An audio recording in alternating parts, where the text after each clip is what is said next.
Former U.S. President Barack Obama, Lady Gaga, LeBron James and K-pop band BTS are among dozens of celebrities and world leaders who will salute the class of 2020 in virtual U.S. graduation ceremonies replacing the traditional end of high school and college. Obama, with his wife Michelle, will headline two separate graduation events announced on Tuesday. In a one-hour multimedia event called Graduate Together, to be broadcast on May 16 across multiple TV networks, Obama will deliver a message to high school seniors and reflect on the coronavirus pandemic.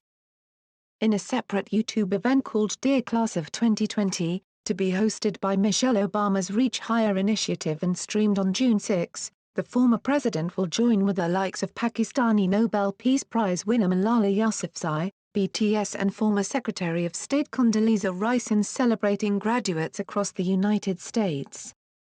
Others taking part in the two events include U.S. women's soccer player Megan Rapinoe, the Jonas Brothers, musician Bad Bunny, Alicia Keys and Alphabet and Google chief executive Sundar Pichai.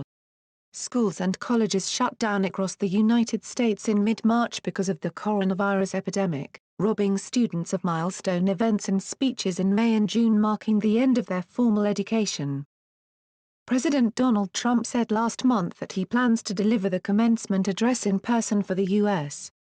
Military Academy at West Point, New York, on May 23.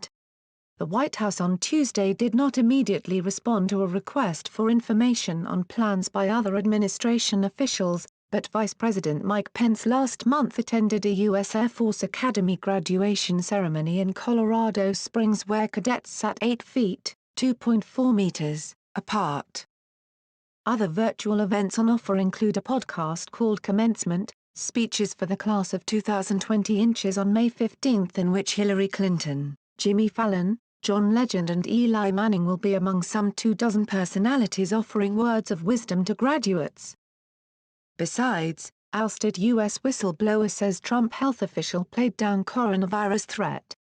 The ousted director of a U.S. agency responsible for developing drugs to fight the coronavirus pandemic filed a whistleblower's complaint on Tuesday accusing President Donald Trump's administration of retaliating when he raised concerns. Rick Bright says in the complaint filed with a government watchdog that he warned about the virus in January and was met with hostility from Secretary of Health and Human Services Alex Azar and other high-ranking officials in the agency. Dr. Bright acted with urgency to begin to address this pandemic but encountered resistance from HHS leadership, including Secretary Azar, who appeared intent on downplaying this catastrophic threat, reads the complaint, which his lawyers filed with the U.S. Office of Special Counsel. The U.S. coronavirus death toll, now over 70,000, is the world's highest. Democratic politicians and some fellow Republicans have criticized Trump for playing down the threat of the virus and then being slow to galvanize the production of testing and protective gear.